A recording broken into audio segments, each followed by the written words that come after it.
commencer ce temps, j'aimerais qu'on puisse passer juste 5 minutes dans la prière. Moins de 5 minutes.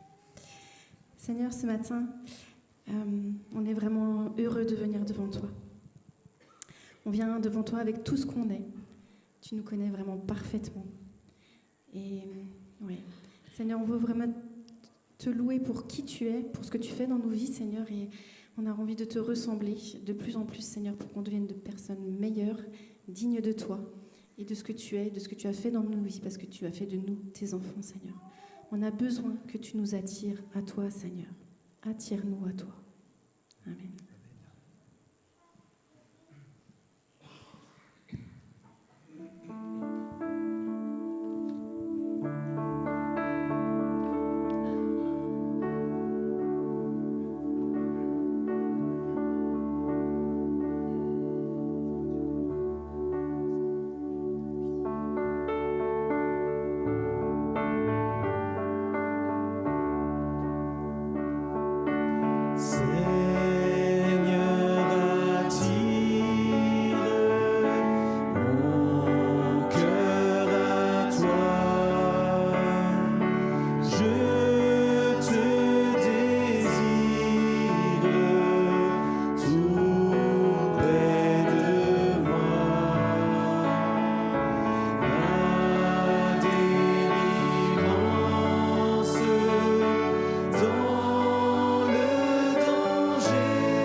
Qu'à t'imiter.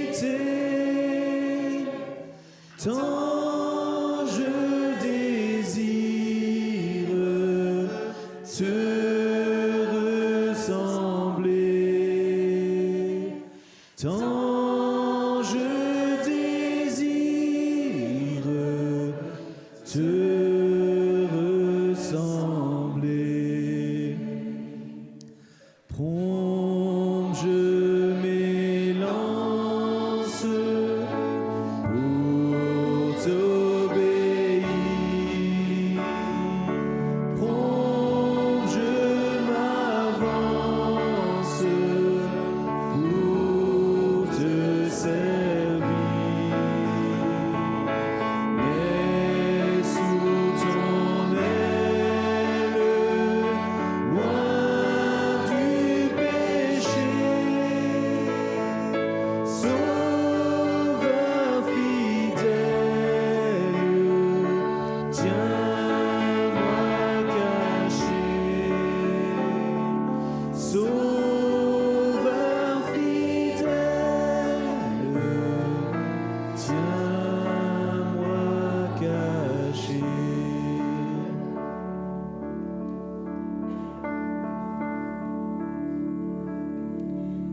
Alors, je ne sais pas ce qu'il en est pour vous, mais il y a des saisons dans la vie où on se pose des tas de questions. On parle souvent de la période de l'adolescence, qui est une étape de changement, de recherche d'identité. Moi, je l'ai vécu en tant qu'ado. Qu'est-ce qu'on va faire comme études? Qui est-ce qu'on va être? Mais ça m'arrive aussi encore en tant qu'adulte. Il m'est arrivé de me demander, mais qui je suis vraiment? Qu'est-ce qui me définit? Famille, mon travail, mes relations, mes loisirs, l'église que je fréquente. Ça ne m'est pas arrivé qu'une seule fois, mais plutôt de manière cyclique.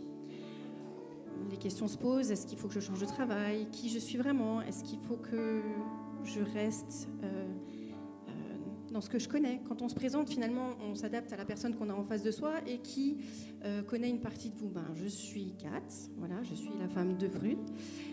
Voilà, on s'adapte aux personnes qu'on a en face de nous, mais quand on doit se définir tout seul, qu'est-ce qu'on se dit?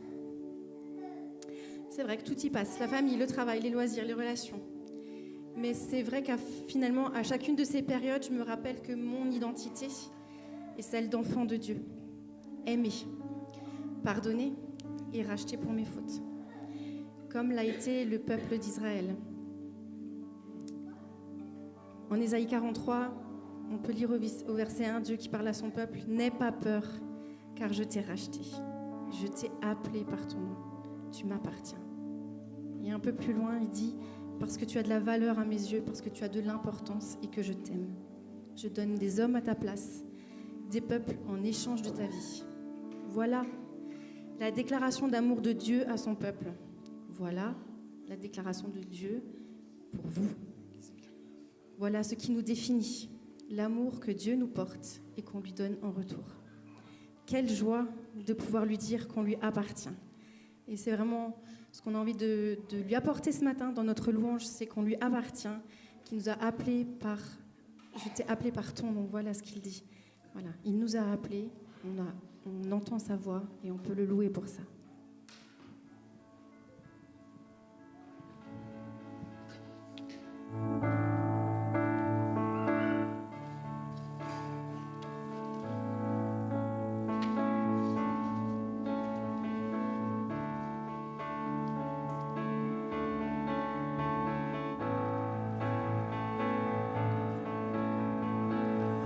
En toi les humbles sont bénis, en toi les faibles sont affermis, les cœurs brisés tu rétablis, donnant la vie, cet amour qui peut libérer, cet amour qui peut restaurer, nous appelle par notre nom, tu nous appelles par notre nom. Ce Dieu qui créa tout l'univers, ce Dieu qui va mourir au calvaire, nous appelle par notre nom. Tu nous appelles par notre nom. À ceux qui doutent montent dans la foi. Ô chancelant, tu tends les bras, tu les appelles de ta voix. Venez à moi, cet amour qui peut libérer, cet amour qui peut restaurer, nous appelle par notre nom. Tu nous appelles par notre nom. Ce Dieu qui créa tout l'univers, ce Dieu qui va mourir au calvaire, nous appelle par notre nom. Tu nous appelles par notre nom.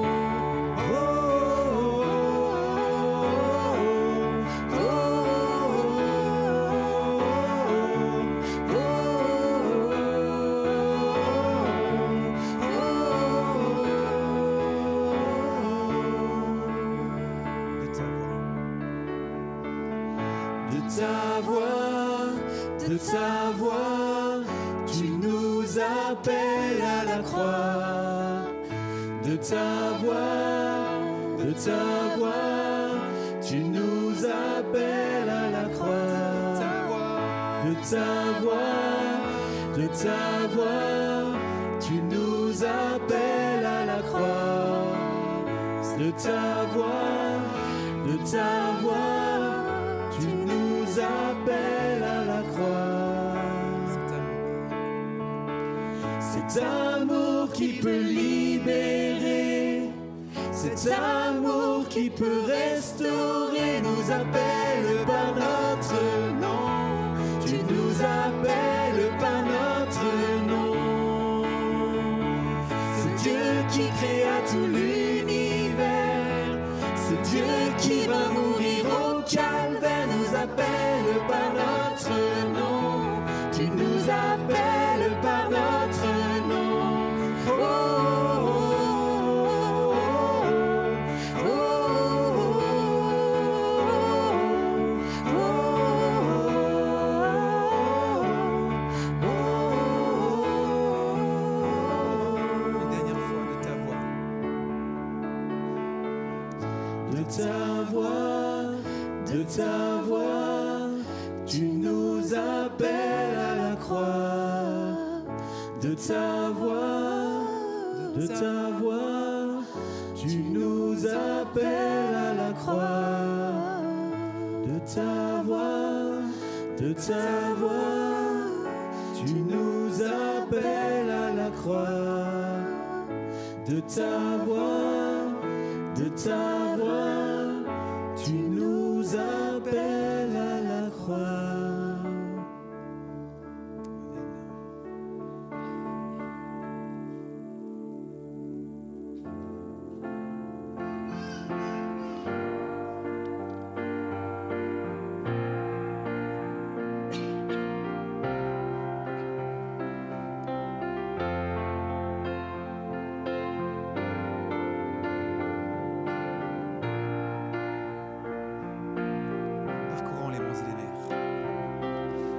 Parcourant les monts et les mers, ton amour vient comme une rivière, et je t'ouvre tout grand mon cœur. Viens me guérir, ô mon sauveur, ta vérité me réjouit, et chaque jour je te bénis. Je chanterai sans fin l'amour de Dieu pour moi. Je passerai ma vie à chanter, oui, chanter ton amour à jamais. Je passerai ma vie à chanter, oui, chanter ton amour à jamais.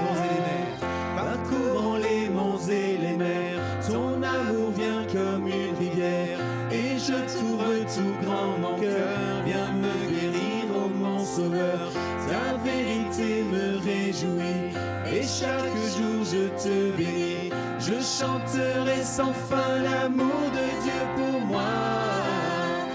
Je passerai ma vie à chanter, oui, chanter ton amour à jamais. Je passerai ma vie à chanter, Oui, chanter ton amour à jamais. J'ai envie de danser. C'est un peu fou, je sais. Mais ceux qui verront la lumière danseront de joie comme nous sur terre. Je passerai ma vie à chanter, oui, chanter ton amour à jamais. Je passerai ma vie à chanter, oui, chanter ton amour à jamais. Je passerai ma vie à chanter, oui, chanter ton amour à jamais. Je passerai ma vie à chanter, oui, chanter ton amour à jamais. Je passerai ma vie à chanter, oui, chanter ton amour à jamais. Je passerai ma vie à chanter, oui, chanter ton amour à jamais.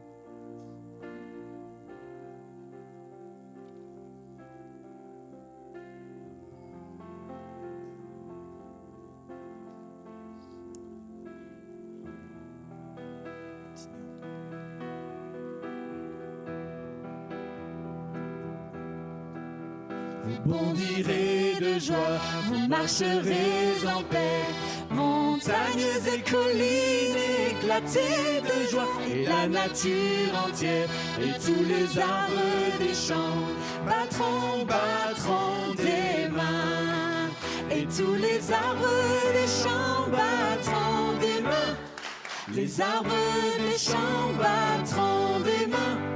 Les arbres des champs battront des mains quand Dieu vous conduira. Vous bondirez de joie, vous marcherez en paix, montagnes et collines éclatées de joie, et la nature entière et tous les arbres des champs battront des mains, et tous les arbres des champs battront des mains. Les arbres des champs battront des mains, les arbres des champs battront des mains, quand Dieu vous conduira.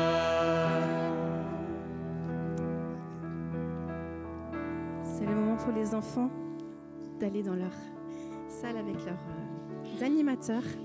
Et on veut vraiment les bénir ce matin, enfants et animateurs.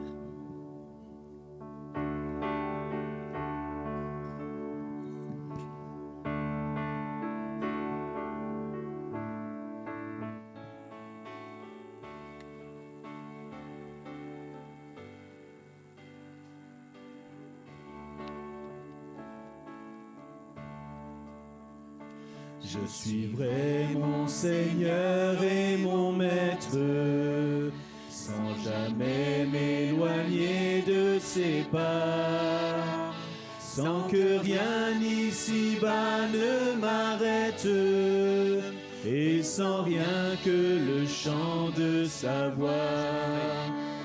Je vivrai de bonheur et de grâce, de l'amour que son cœur m'a donné, et que rien ici-bas ne l'efface. C'est le vœu de mon âme assoiffée. Un seul instant auprès de toi vaut bien les heures et la route. Tout pour autant que ce soit toi qui m'accompagne au parvis de ta joie. joie. Je suivrai mon Seigneur et mon Maître, sans jamais m'éloigner de ses pas, sans que rien ici-bas ne m'arrête, et sans rien que le chant de sa voix. Je vivrai de bonheur et de grâce, de l'amour que son cœur m'a donné, et que rien ici-bas ne l'efface. C'est le vœu de mon âme assoiffée. Un seul instant auprès de toi vaut bien les heures et la route. Tout pour autant que ce soit toi qui m'accompagne au parvis de ta joie. Je suivrai mon Seigneur et mon Maître, sans jamais m'éloigner de ses pas, sans que rien ici-bas ne m'arrête, et sans rien que le chant de sa voix, et sans rien que le chant de sa voix, et sans rien que le chant de sa voix. Quand on s'approche du trône, on n'est plus jamais le même. C'est vrai, c'est lui qui nous définit. Et on veut vraiment le louer pour ça, parce qu'il a un grand amour pour nous. Alors je vous invite à venir devant le Saint-Trône.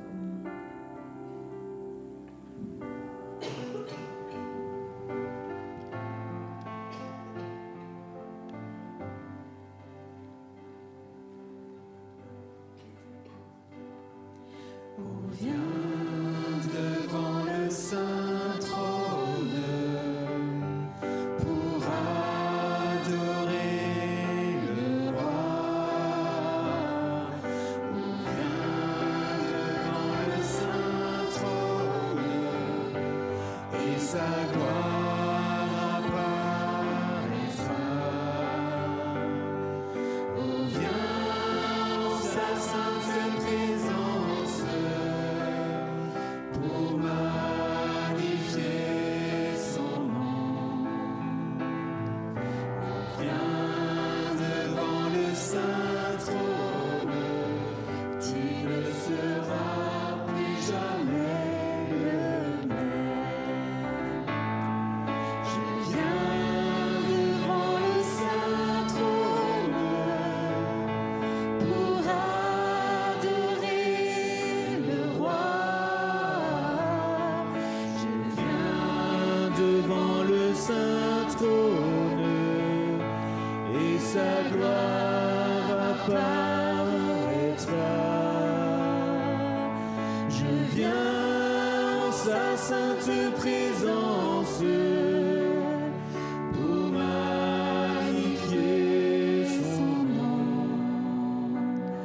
Je viens devant le saint trône, je ne serai plus jamais le même. Je viens devant le saint trône pour adorer le roi. Je viens devant le saint trône et sa gloire apparaîtra. Je viens en sa sainte présence pour magnifier son nom. Je viens devant le saint trône, je ne serai plus jamais le même.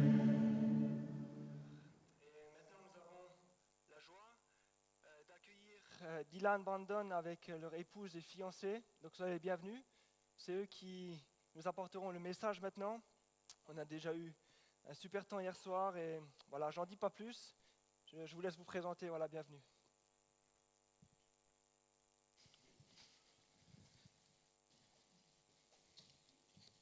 Voilà. Bonjour tout le monde. Waouh. Waouh, j'étais beaucoup ému pendant la louange. C'était un temps fort, quoi. Et je crois qu'on a beaucoup à apprendre de la Suisse, de la France. Et notamment l'accueil. Et on voulait vraiment vous honorer. Depuis hier soir, on est venu prêcher là hier soir. Et on est à la maison, quoi. On est à la maison, et je ne dis pas ça pour vous faire plaisir, vraiment, c'est la réalité. Et on parlait dans la voiture en venant, c'est le royaume de Dieu, quoi. Et on a tendance à oublier la puissance de l'accueil. Et l'accueil a une vraie puissance. Et la culture de votre église, c'est l'accueil aussi. Alors merci beaucoup pour l'accueil, merci infiniment aussi à Claude, Alexandra. C'est bon de se réveiller et de voir des gens avec le sourire qui sont là pour nous accueillir, pour faire la discussion. C'est magnifique, on voit Dieu en vous, on voit Dieu en votre église. Merci infiniment. Voilà, on va quand même se présenter pour savoir qui vous avez devant vous. Donc on est frères jumeaux, hein, vous l'avez peut-être remarqué. Hier soir, on a complètement omis de le dire, alors c'est pour ça que j'y pense maintenant. Voilà, moi je m'appelle Brandon Wirth, on a 24 ans, on a une grande sœur qui s'appelle Morgane.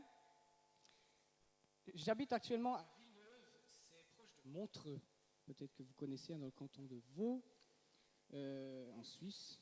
Je suis fiancé à Yamina qui est là, qui m'accompagne. Ma formation, donc moi je suis éducateur social de formation en bac plus 3 chez vous. Et je fais actuellement une année en théologie. Voilà, je découvre les beautés de la parole, les beautés du monde théologique. C'est voilà, un régal. Et puis comme loisir, j'aime beaucoup la musique, je suis responsable louange dans mon groupe de jeunes, leader louange. Et j'aime beaucoup le sport aussi, alors j'ai toujours de quoi faire pendant mon temps libre. Voilà, à mon tour. Bonjour à chacun, chacune. Effectivement, nous sommes jumeaux. Hein. Moi, je m'appelle Dylan. Je suis né à 5 minutes d'intervalle de Brandon. Je faisais 3,4 kg. Brandon, 3,40 kg en 5 minutes par voie naturelle. Bravo, maman. Hein. Franchement, là, respect. Je m'appelle donc Dylan. J'ai aussi 24 ans. Je suis marié à une magnifique femme depuis assez peu, avec Léa, qui est vraiment heureuse d'être avec nous. Et puis, moi, j'habite à Aigle. Donc, vous voyez le lac Léman. D'un côté, il y a Genève. Et puis, vraiment, exactement de l'autre côté, il y a Aigle. C'est où j'habite. C'est à 2h40 d'ici. Je viens de terminer un bac plus 5 en travail social. J'ai un master. J'ai terminé il y a quelques semaines. Je suis sur le point de reprendre des études, un bachelor ou peut-être un master, même en théologie. Voilà, c'est une suite logique à un appel au pastorat que j'ai reçu de Dieu. J'aime beaucoup la musique, je suis batteur depuis 14 ans, j'aime aussi beaucoup le sport, l'alpinisme, le ski, le tennis, des sports en fait complètement suisses, hein, vraiment, c'est impressionnant. Mais voilà, on aura volontiers l'occasion de faire plus ample connaissance après le culte, mais comme ça vous savez un peu qui vous avez en face de vous. Pierre-Yves nous a dit qu'il y a eu pas mal de changements durant l'année écoulée dans votre église. Or, nous pensons que les périodes de changement, bien que parfois difficiles à vivre, sont une vraie opportunité pour questionner à nouveau notre place dans l'Église, nos dons, nos valeurs, notre vocation. Et c'est essentiel dans une vie de foi, parce que ces périodes nous permettent de nous mettre en mouvement et de ne plus rester spectateurs de notre situation. Et c'est ce dont nous avions envie de parler ce matin. Savons-nous vraiment quelle est notre vocation? Savons-nous vraiment quels sont nos dons? Mettons-nous vraiment notre foi en pratique? Bref, sommes-nous réellement engagés à la suite de Christ, comme ce dernier nous le demande? Je crois que s'engager à la suite de Christ, c'est d'abord réaliser la puissance du Saint-Esprit qui nous habite. Je pense que c'est compliqué d'être engagé si on ne réalise pas cette puissance-là. Vous savez, dans l'Ancien Testament, seuls quelques élus avaient accès à la présence de Dieu, tellement cette présence était sainte qu'elle était réservée à quelques élus, Abraham, Moïse, Aaron, et puis après il y a eu les prophètes, et puis après le temple de Salomon a été construit, et seul le grand prêtre, une fois par année, pouvait entrer dans le lieu très saint, la résidence de l'Éternel. Une personne sur tout le peuple d'Israël avait accès à la présence de Dieu. Et puis ensuite, il y a un homme qui arrive, il s'appelle Jésus, et puis il nous dit dans Luc 10, verset 9, « Le règne s'est approché de vous. » Il est mort, le voile du lieu très saint s'est déchiré et avons dès lors tous eu accès à sa sainte présence, au travers du Saint-Esprit. Ce lieu très saint, la résidence de l'Éternel, est en nous. Et vous savez, quand Jésus dit cette phrase, dit que le règne de Dieu s'est approché de vous, il ne se contente pas de la prêcher, il la manifeste. Et je crois que nous, les chrétiens, on parle beaucoup, mais on n'agit pas assez. Regardez Marc chapitre 1, premier chapitre, verset 27. C'est le premier moment de tous les temps, de toute la Bible, où un démon est chassé. Jésus parle, Jésus agit, et cela arrive. Et c'est pour ça que les gens, dans le Nouveau Testament, on voit dans les évangiles, sont vraiment choqués, étonnés de par ce qu'ils voient, parce qu'ils n'ont jamais vu ça. Ils n'ont jamais vu un homme chasser des démons. Alors les gens croyaient que c'était une nouvelle théologie. Ah, cet homme-là, Jésus, il nous amène une nouvelle théologie, une nouvelle doctrine. Mais Jésus dit non, c'est juste que le règne s'est approché de vous. Et les pharisiens ont pris ça au sérieux. Ils se sont dit, mais attends, ce que cet homme nous dit, c'est que ce lieu très saint-là, vous savez, le grand prêtre, quand il allait dans le lieu très saint, on lui attachait une corde autour du pied. Comme ça, au cas où il mourrait par un malheureux hasard dans le lieu très saint, on pouvait tirer son cadavre sans devoir rentrer dans le lieu très saint. Vous vous rendez compte, la sainteté, la crainte de Dieu qu'il y avait. Et les pharisiens se disent, mais attends, ce lieu-là, cette présence, cette puissance, cette résidence de l'Éternel est en nous. Ils ont vraiment pris ça au sérieux et ils ont proclamé que cela était hérétique, blasphématoire, ils l'ont crucifié. C'est à cause de ça qu'il est mort.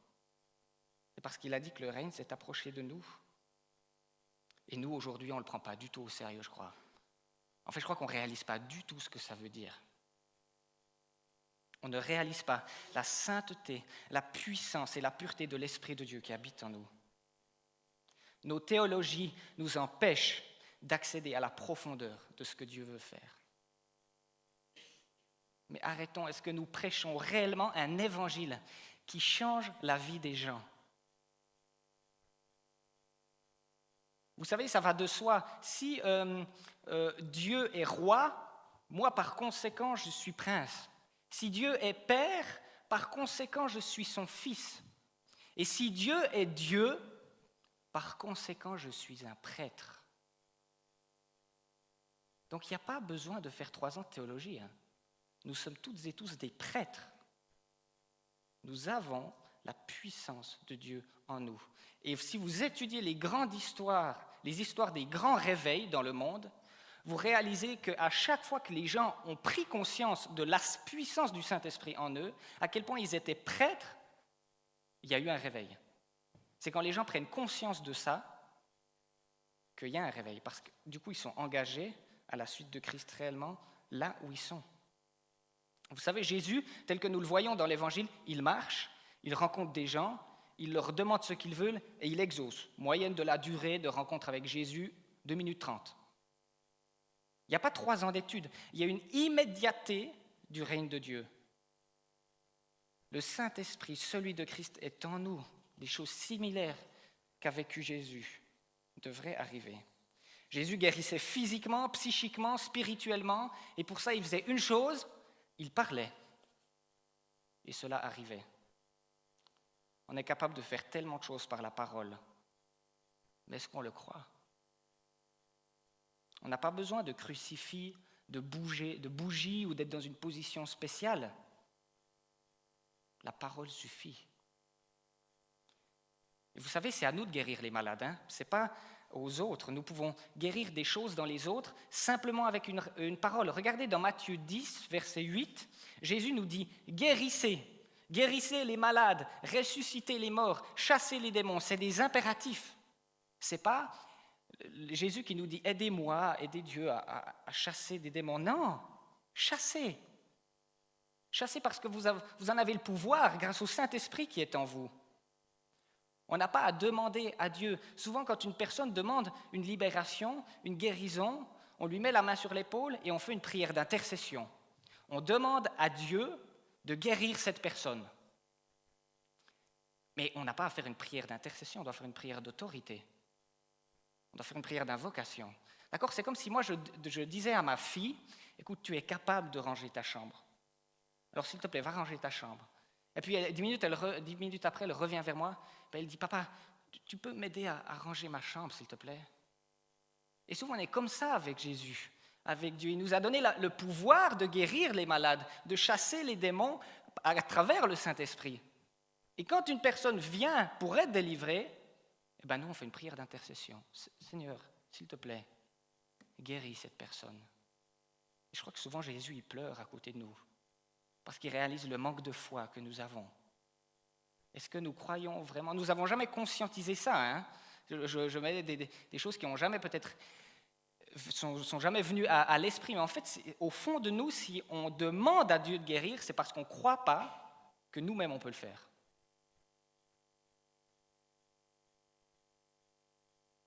Alors peut-être qu'il ne guérira pas. Hein?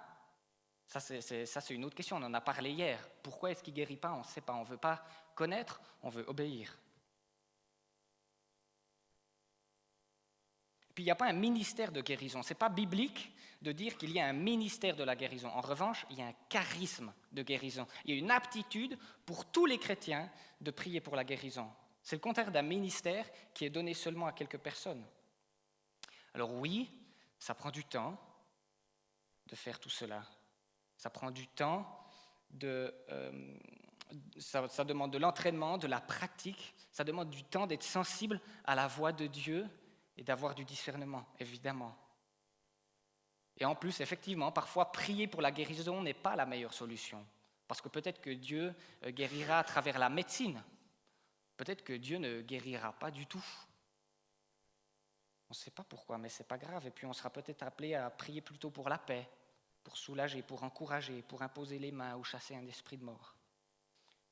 Alors prenons le temps avant de prier pour une personne de demander à Dieu ce que nous devons prier. Et dans cet échange, soyons vrais, si nous ne croyons pas que nous pouvons libérer ou que nous pouvons guérir, disons-le lui, disons à Dieu vraiment ce que nous pensons. Par contre, lorsque Dieu répond, lorsque Dieu nous demande de faire quelque chose, nous devons le faire, nous devons obéir.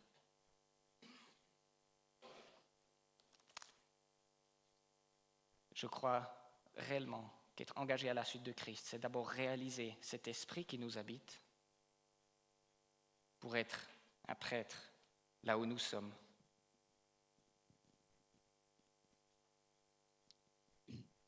Quand on nous a partagé le thème de la vocation, de l'engagement, à la suite de Christ, ça nous est paru essentiel de parler du quotidien. L'engagement à la suite de Christ, c'est un acte qui est régulier et que nous devons réitérer chaque jour. Dans les psaumes, Diane, tu as pris la télécommande. Bien. Attends, t'as déjà mis ou pas? Ah oui, voilà. Dans le psaume 5, je me tourne vers toi, Seigneur. Au matin, tu écoutes ma voix. Au matin, je me prépare pour toi et je reste en éveil. Et le choix, il se fait chaque matin. Et demain, tu devras refaire le même. Et le choix, peut être conscient ou inconscient. Peut-être ce matin, tu ne t'es pas levé en disant « Ah, Seigneur, ok, ouais, je te choisis. » Mais ce matin, si tu n'as pas fait le choix de renier Jésus, tu as fait le choix de t'engager à sa suite.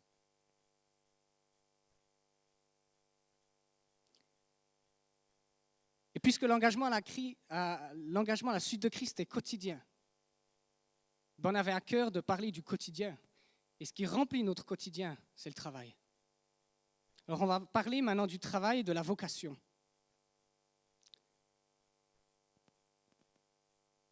Et le mot vocation vient du latin vocare, qui signifie appeler. C'est donc la même chose pour dire appel. Quel est ton appel? Quelle est ta vocation? En fait, c'est la même chose. Et il y a deux types de vocations.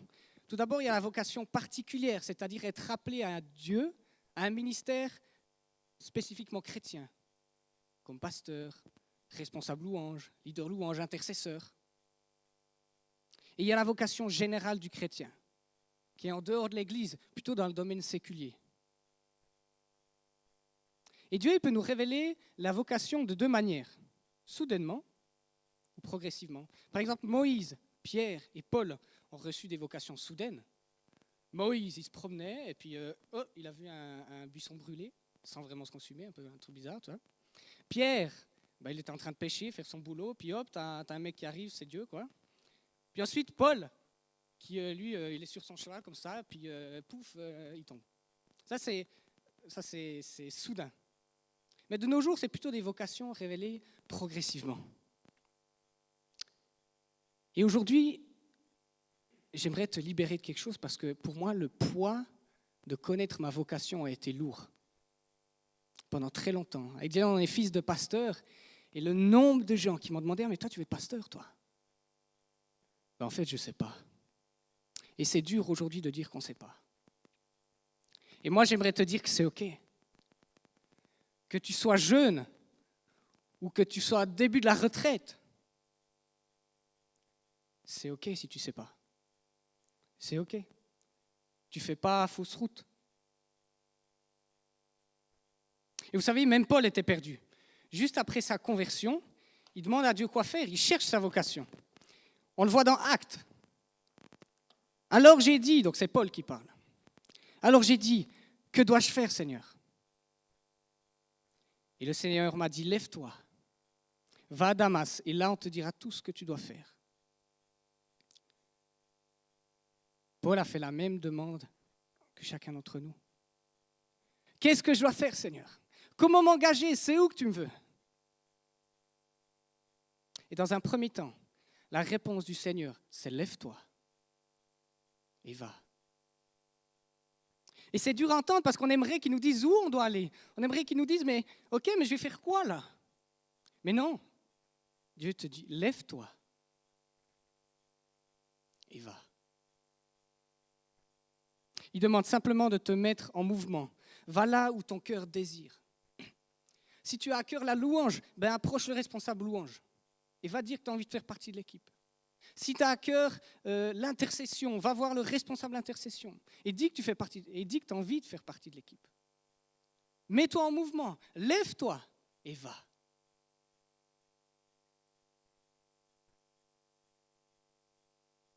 Et ensuite, peut-être que dans un deuxième temps, une fois que tu seras à Damas, une fois que tu seras dans ton Damas,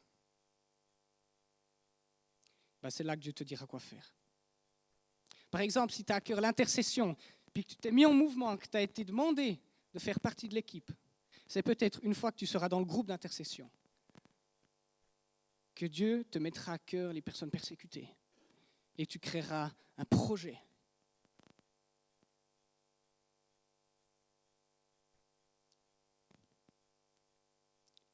Mais ça demande du courage de se mettre en mouvement, de se lever sans savoir où aller.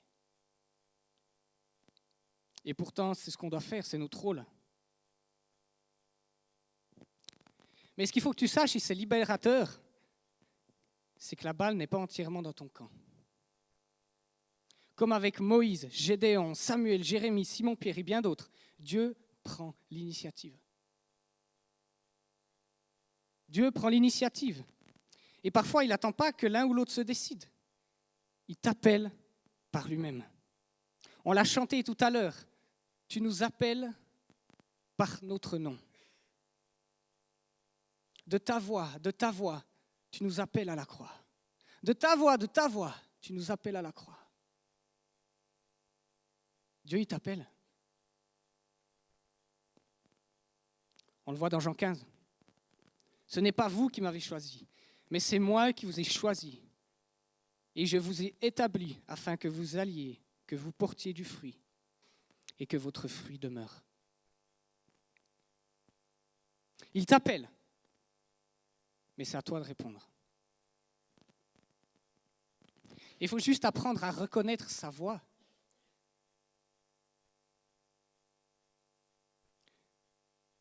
Alors, comment reconnaître sa voix? Ça, c'est une autre thématique. Hein. On va pas s'attarder sur l'écoute de la voix de Dieu aujourd'hui. Mais je pense que c'est important d'apprendre à écouter la voix de Dieu. Et il y a un cours que je vous conseille qui existe, c'est un cours qui s'appelle « Écouter la voix de Dieu », qui est vraiment bien, vraiment bien. C'est un peu du style libéré que vous avez vu tout à l'heure. C'est assez pratique.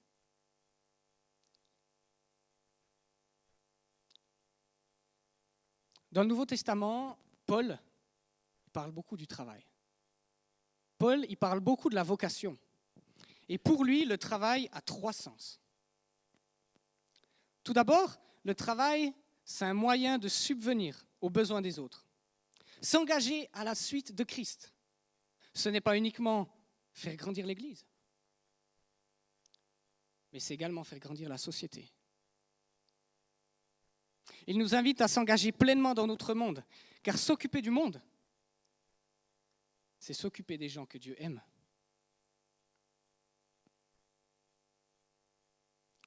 On le voit dans Matthieu, je ne sais pas si je l'ai mis ou pas. Non, on le voit pas. Dans Matthieu 25, je vous le dis en vérité, toutes les fois que vous avez fait ces choses à l'un de ces plus petits de mes frères, c'est à moi que vous l'avez fait. L'amour pour Dieu et l'amour pour les humains est indissociable. Notre engagement à la suite de Christ commence par prendre soin des autres. Et ça entre en pleine adéquation avec le deuxième commandement le plus important. Aime ton prochain comme toi-même.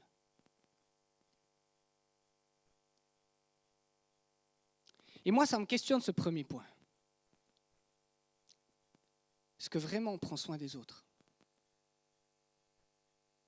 Pourquoi le dimanche, une fois par année, au début des moissons, au début des récoltes, pourquoi on ne prie pas pour les agriculteurs? Pourquoi au début de l'année scolaire, on ne fait pas venir tous les enseignants devant et qu'on prie pour eux?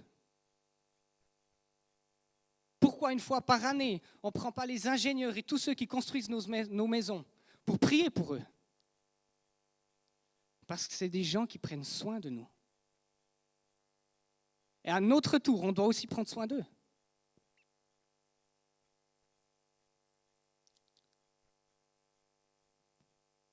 On doit penser à prier pour eux. On doit penser à les honorer.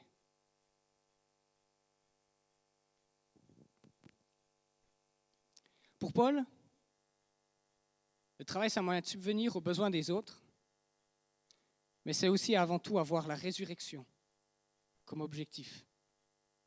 On le voit dans Actes. Mais grâce à l'aide de Dieu, j'ai continué jusqu'à aujourd'hui de rendre témoignage devant les petits et les grands. Je ne dis rien d'autre. Je ne dis rien d'autre que ce que les prophètes et Moïse ont déclaré devoir arriver, que le Messie souffrirait, qu'il serait le premier à ressusciter, qu'il annoncerait la lumière au peuple juif et aux non-juifs. Paul nous exhorte à ne pas oublier l'objectif de ce que nous faisons, de ce que nous disons. Et Paul ne proclame rien d'autre que la résurrection de Christ et ce que ça implique. Et on doit garder en tête que si on s'engage à la suite de Christ, c'est avant tout parce que lui s'est engagé pour nous. Parce qu'il a souffert le martyre. Parce qu'il s'est engagé au maximum. Et c'est à nous de faire de même.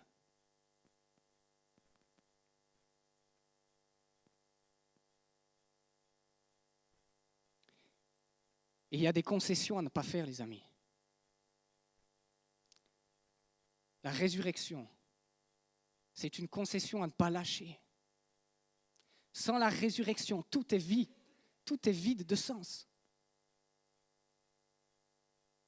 Et je suis d'accord, l'Église, on doit s'ouvrir au monde. Mais il y a des concessions à ne pas faire. Sur la résurrection de Christ, il faut être inflexible. Et l'engagement à la suite de Christ, c'est d'abord ne pas oublier l'engagement de Christ envers nous.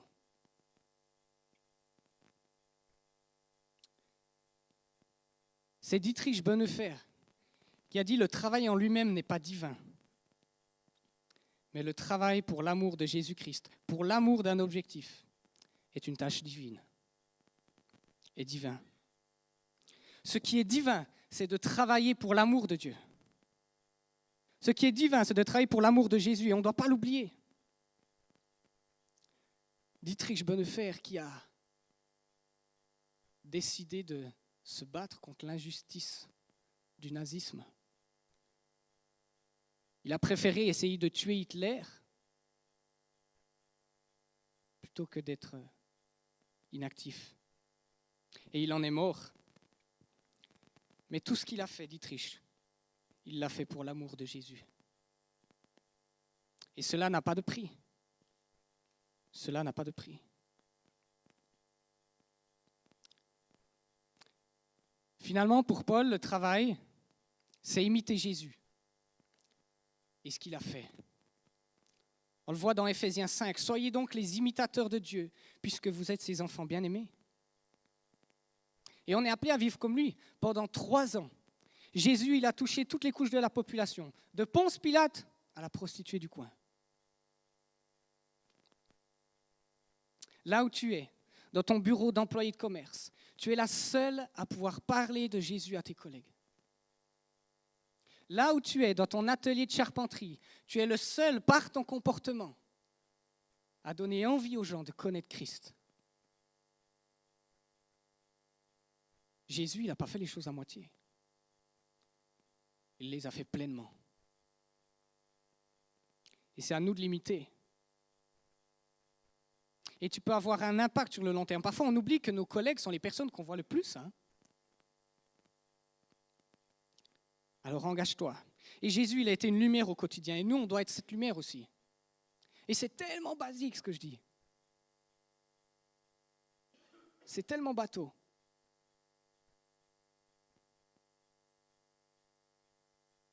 Et pourtant, il y a une vidéo, je suis tombé dessus, qui m'a beaucoup touché.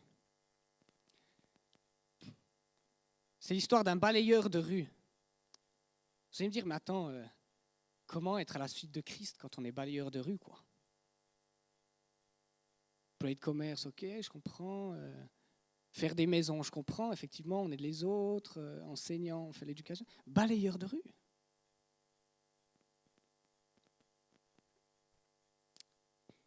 Je vous invite à regarder cette vidéo, le balayeur à la rose.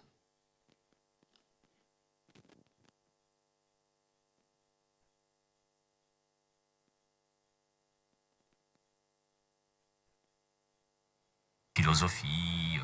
Et puis, dans cette école, on a rencontré des personnes qui avaient fait des vœux religieux. Et ces gens-là, ils font toujours des métiers simples. Ils ne sont pas missionnaires, ils sont là, au milieu des gens. Et ça m'a beaucoup marqué. C'est leur façon d'être, leur façon de vivre, leur foi.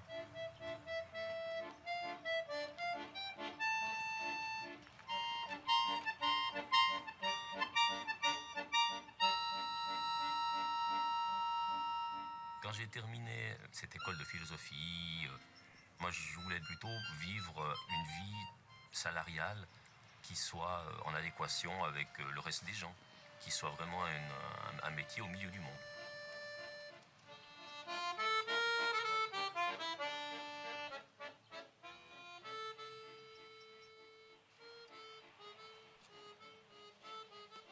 Il y a la foi qui m'a poussé à faire ce genre de travail simple.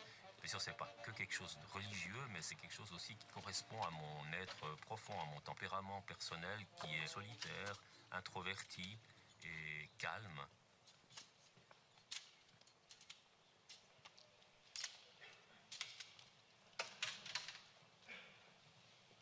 Ce que j'ai envie de faire, je le fais, même si ça peut paraître bizarre à certains. Il me fallait l'adhésion de mon épouse. Elle savait qu'en m'épousant, elle n'allait pas épouser un jeune cadre dynamique qui allait devenir directeur de banque. Ça, c'est sûr. Salut Martine. Ouais, toi. Ouais, bonne journée.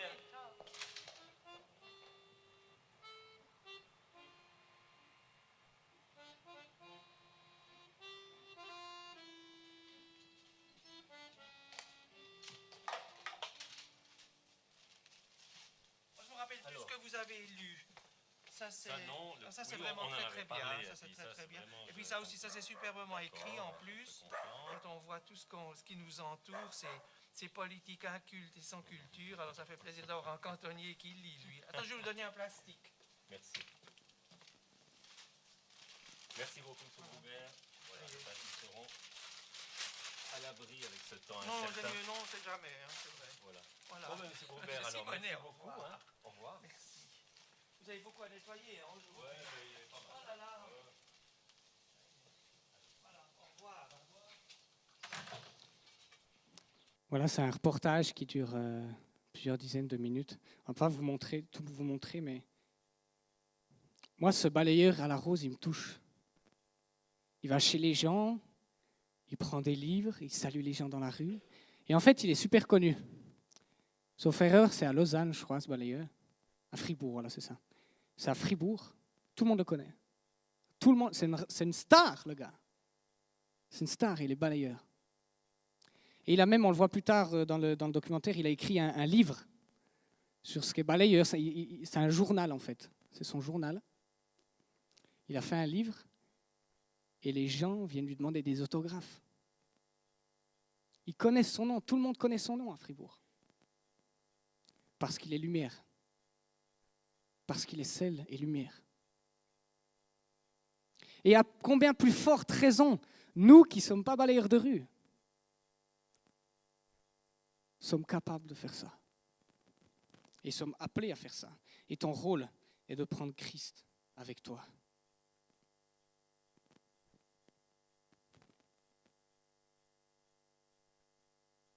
Vous savez, l'engagement à la suite de Christ, c'est un thème vraiment vaste.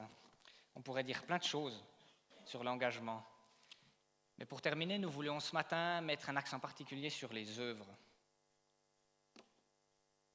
Commençons à lire Jacques 2, 14 à 18. « Mes frères et sœurs, que sert-il à quelqu'un de dire qu'il a la foi s'il n'a pas les œuvres? Cette foi peut-elle le sauver? Si un frère ou une sœur sont nus et manquent de la nourriture de chaque jour et que l'un de vous leur dise « Partez en paix, mettez-vous au chaud et rassasiez-vous » sans pourvoir à leurs besoins physiques, à quoi cela sert-il? Il en va de même pour la foi. Si elle ne produit pas d'œuvre, elle est morte en elle-même. Mais quelqu'un dira « Toi, tu as la foi et moi, j'ai les œuvres. Montre-moi ta foi sans les œuvres, et moi, c'est par mes œuvres que je te montrerai ma foi. » Un peu plus loin, en effet, de même que le corps sans esprit est mort, de même la foi sans les œuvres est morte. Vous savez, beaucoup d'amis me disent « Moi, je suis un chrétien non pratiquant. » Mais ça veut dire quoi, ça? Est-ce que tu as déjà vu quelqu'un dire « Moi, je suis un nageur non pratiquant » ? Les mecs, on le prendrait tous pour un fou. Attends, c'est-à-dire, tu dis que tu es nageur, mais tu ne nages pas. Tout à fait. Voilà. Et bien, 2 jours plus tard, il est dans un asile, vous voyez. Mais nous, l'esprit de religion est tellement fort aujourd'hui qu'en fait, ça ne nous choque plus vraiment. Ça sert à quoi de croire en quelque chose si nous n'alignons pas nos actes à ce que nous croyons? Et certains ont le courage de dire qu'ils sont chrétiens non pratiquants, et je pense que beaucoup d'entre nous pensons que nous sommes vraiment des chrétiens fervents et pratiquants alors que nous ne le sommes pas du tout. Je pense que beaucoup d'entre nous, et moi, pendant longtemps, je me suis voilé la face. Je croyais que j'étais un chrétien pratiquant alors que pas du tout. Ce qui fait qu'en fait, certains non-croyants se comportent beaucoup mieux que certains croyants parce qu'eux ne s'appuient pas sur leur foi.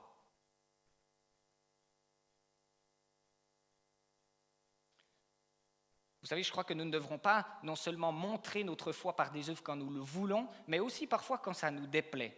Un exemple très concret que je rencontre dans mes différents engagements est le suivant. En tant que fils de pasteur, je sais de quoi je parle. Quand le pasteur demande à ses paroissiens de s'engager, la réponse des gens est souvent « Ah non, mais moi, je n'ai pas le temps. Ce n'est pas la saison. Je ne suis pas assez ci, je ne suis pas assez ça. » Mais ce que veut nous dire Jacques à travers cette exhortation, c'est que nous sommes appelés à nous décentrer de nous, à donner, à regarder à l'autre. Et je trouve que c'est une leçon de vie pour nous aujourd'hui.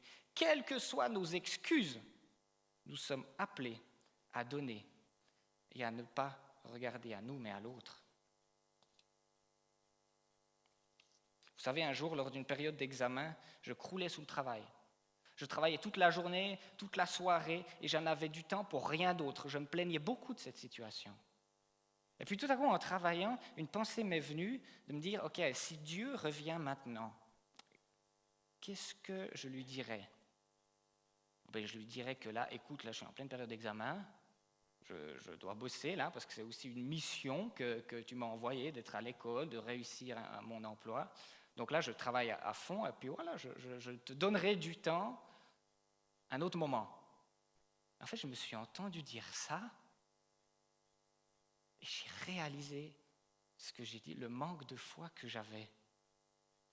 Alors j'ai décidé d'inverser mes priorités. Je travaille d'abord pour le royaume de Dieu, je lis ma Bible, je passe du temps dans la prière, je réponds aux engagements qu'on me donne à l'église, dans mon groupe de jeunes, et puis après, je travaille mes examens, je travaille l'école. Résultat des courses, une après-midi seulement me suffisait pour faire tout le travail que je faisais en une journée. Pourquoi ? Je ne crois pas que Dieu multiplie le temps. Je crois simplement que quand tu réponds d'abord à l'appel de Dieu, cela travaille ton cœur. Et en fait, tu es plus disponible, tu es plus disposé à faire le reste. Parce qu'en fait, tu as répondu à l'appel de Dieu. Donc, Dieu est venu dans ton cœur et tu es disposé. Je ne vous prêche pas un évangile de prospérité. Je vous prêche un évangile qui change la vie. Et que si vous mettiez Dieu en priorité dans votre vie, eh bien, le reste, ça suit. Le reste, Dieu le bénit, à sa manière. Mais souvent, c'est le cas. Et quelle place a l'engagement dans ta vie ? Quelle place Dieu a dans ta vie ? Quelle importance dans ta vie tu mets à l'engagement à l'Église ? Quelle place tu mets dans ta vie à l'engagement dans ton groupe de jeunes ou dans une association chrétienne ? Quelle place tu mets dans ta vie ? Je crois que la question mérite vraiment d'être posée. Et quand le Seigneur s'approche de nous, qu'allons-nous lui répondre ? Non, Seigneur, je n'ai pas le temps, désolé. Je suis déjà tellement occupé, repasse plus tard. Non, je ne crois pas. J'espère pas. Nous devons mettre Dieu en priorité dans notre vie. S'engager à la suite de Christ, c'est tout de suite, c'est maintenant, pendant qu'on est vivant. Il ne faut pas attendre. Si ça se trouve, il revient demain. Hein ? Et les églises sont pleines de gens qui viennent s'asseoir le dimanche sans mettre en pratique leur foi, sans la montrer par des œuvres durant le reste de la semaine.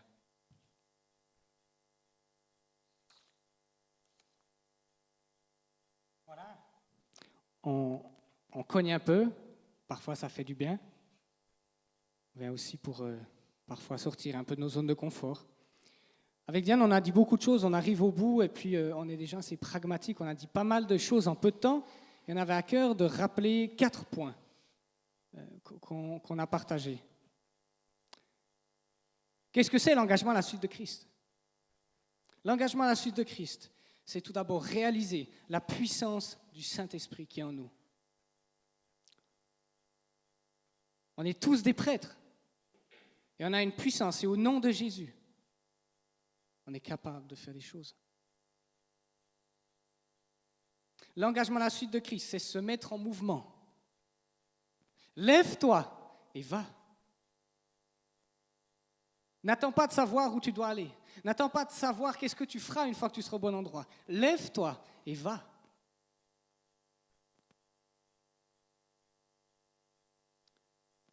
Et pour Paul notamment, l'engagement à la suite de Christ, c'est imiter Jésus. C'est être une lumière, comme le balayeur à la rose qu'on a vu tout à l'heure. Juste être une lumière. Et finalement, Dylan vient de le dire, l'engagement à la suite de Christ, c'est traduire notre foi en actes.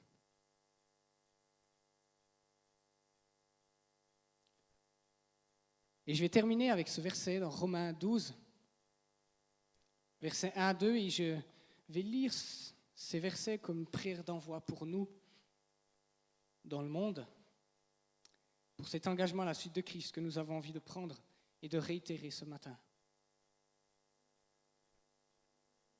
Et je t'invite toi aussi, si tu tu as envie de t'engager, encore une fois ce matin, ferme les yeux, baisse la tête et reçois cette parole. Je vous exhorte donc, frères, par la compassion de Dieu, à offrir vos corps comme un sacrifice vivant, saint, agréable à Dieu, ce qui sera de votre part un culte raisonnable. Ne vous conformez pas au siècle présent, mais soyez transformés par le renouvellement de l'intelligence, afin que vous discerniez quelle est la volonté de Dieu, ce qui est bon, agréable et parfait. Amen. On avait envie avec Brandon de laisser juste un temps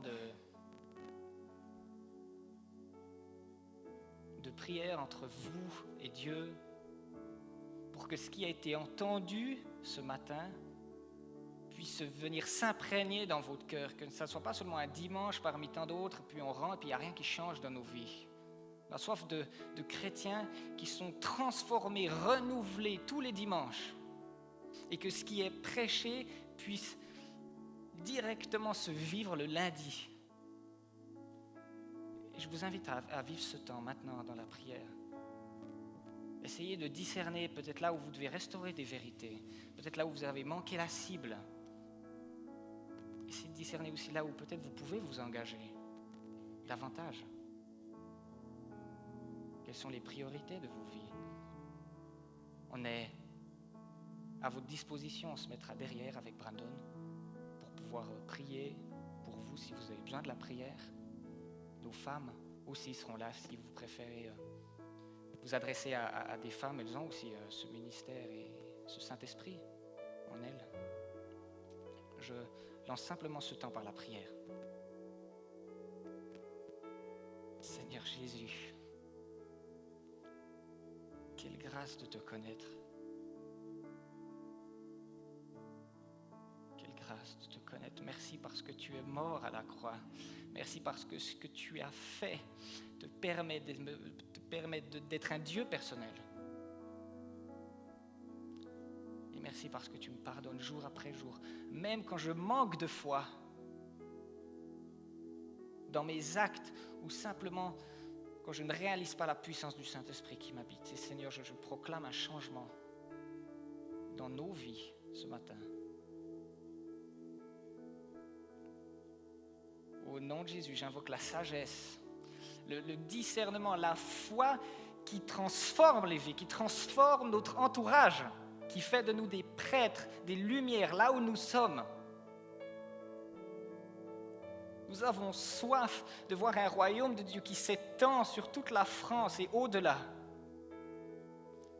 Et nous croyons que ça commence par nous. Seigneur Jésus, nous voulons dépendre de toi. Viens te révéler à nous profondément. Amen.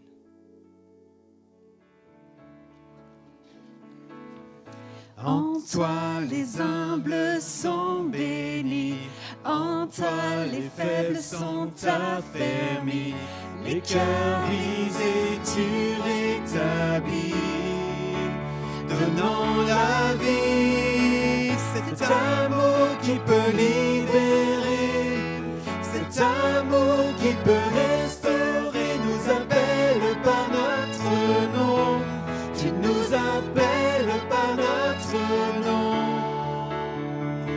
Ce Dieu qui créa tout l'univers, ce Dieu qui va mourir au calvaire, nous appelle par notre nom.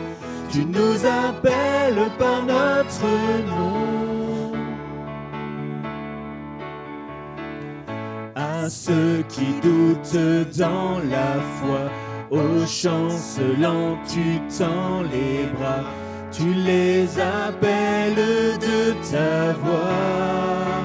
Venez à moi, cet amour qui peut libérer, Cet amour qui peut restaurer nous appelle par notre nom.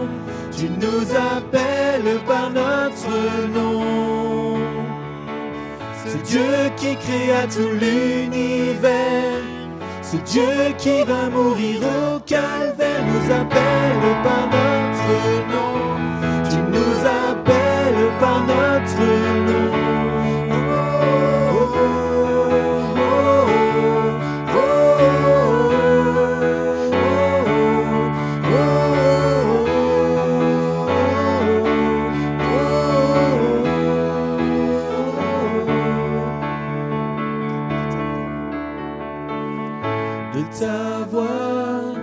De ta voix, tu nous appelles à la croix. De ta voix, tu nous appelles à la croix.